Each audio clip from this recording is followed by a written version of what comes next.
Assalamualaikum. Mencari ilmu agama ini hukumnya wajib, Ustadz. Tapi di tengah-tengah perselisihan yang sebegitu banyak ini, kita kan bingung, Ustadz. Seharusnya bagaimana sih kita ini orang yang kepingin belajar agama ini? Syukran. Ya, tapi pertanyaannya bagus sekali.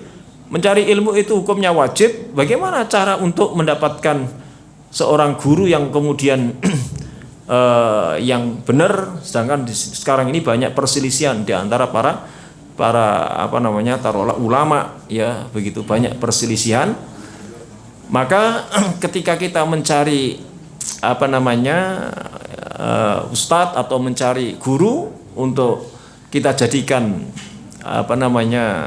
sandaran untuk mendapatkan ilmu agama, maka bagaimana? Maka ini disebutkan di dalam beberapa penjelasan di antara para ulama itu, bagaimana dulu ulama-ulama yang pernah menjelaskan, ya, yaitu salah satunya adalah dari kalangan para sahabat seperti Ibnu Abbas umpamanya. Maka Ibnu Abbas itu pernah menjelaskan bagaimana kita supaya mendapatkan ilmu dari guru yang seperti apa.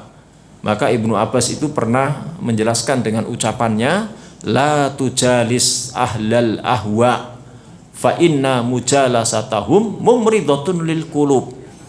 Janganlah kamu duduk, ya, di dalam majelisnya ahlul ahwa.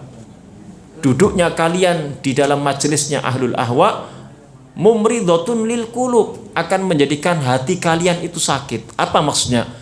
Kalian tidak akan mendapatkan petunjuk. Ya, tidak akan mendapatkan petunjuk. Ya. Jadi ya berarti mencari guru yang tidak menurut hawa nafsu mereka. Ya, apa? Mencari guru yang tidak menuruti hawa nafsu mereka.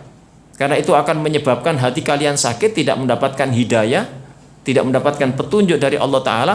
Berarti ya adalah mencari guru yang guru itu pada saat mengajarkan ilmu, maka apa? Berdasarkan di atas ilmu. Mengajarkan agama ini berdasarkan di atas ilmu.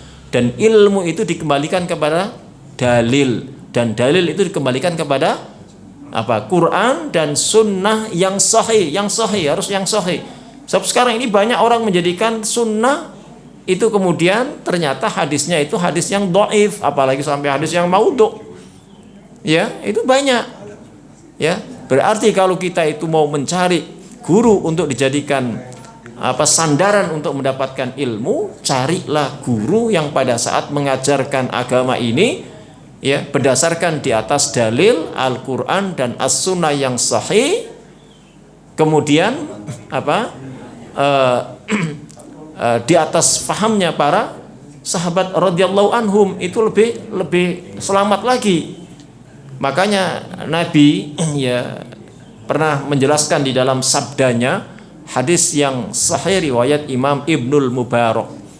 Apa kata beliau? Inna min asyratis sa'ah ayyul tamasal ilm indal asaghir.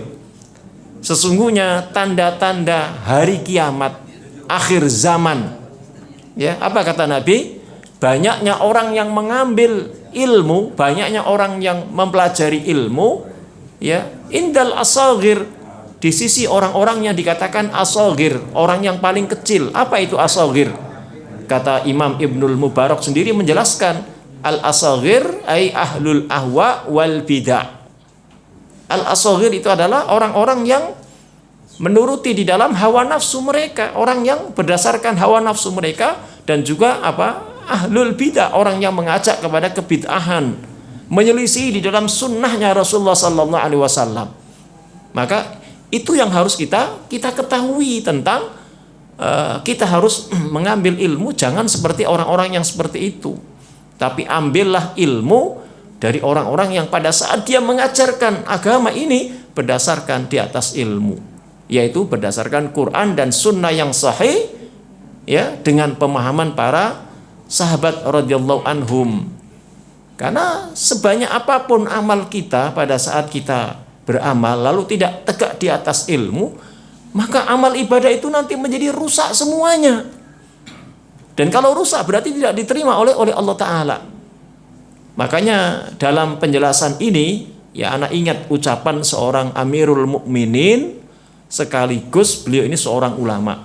Ya, insya Allah antum pernah mendengar Umar bin Abdul Aziz dalam masanya itu mengalami keemasan. Ya, maka apa kata beliau? Man abadallaha bi ghairi ilmin kana ma yufsiduhu aksaru mimma yuslih.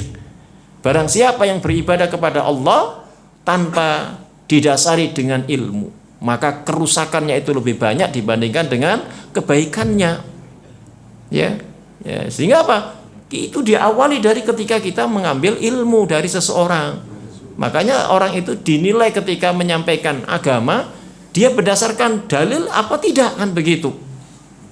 Ya, apakah dia berdasarkan hawa nafsunya atau dia mengajak kepada kebid'ahan, atau sebaliknya mengajak kepada ilmu berdasarkan Quran dan Sunnah yang sahih, kemudian mengajak kepada apa yang difahamkan oleh para sahabat radhiyallahu anhum. Ini yang menjadi ukurannya. Ya, jadi itu yang harus kita hati-hati untuk mendapatkan ilmu dari seseorang tadi. Wallahu a'lam bishawab. Cukup ya, Ustaz. Baik, kata panitia sudah cukup. Ana akhiri sampai di sini. Mudah-mudahan menjadi manfaat apa yang ana sampaikan baik buat ana maupun buat antum semuanya.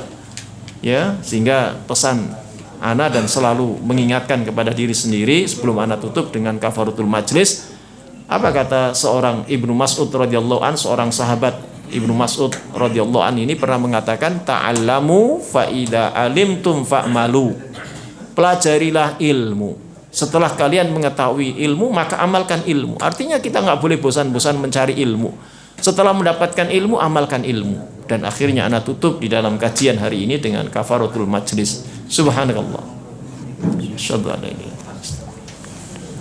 Sallallahu alaihi wasallam tasliman wa akhiru da'wana anil hamdulillahi rabbil alamin. Assalamualaikum warahmatullahi wabarakatuh.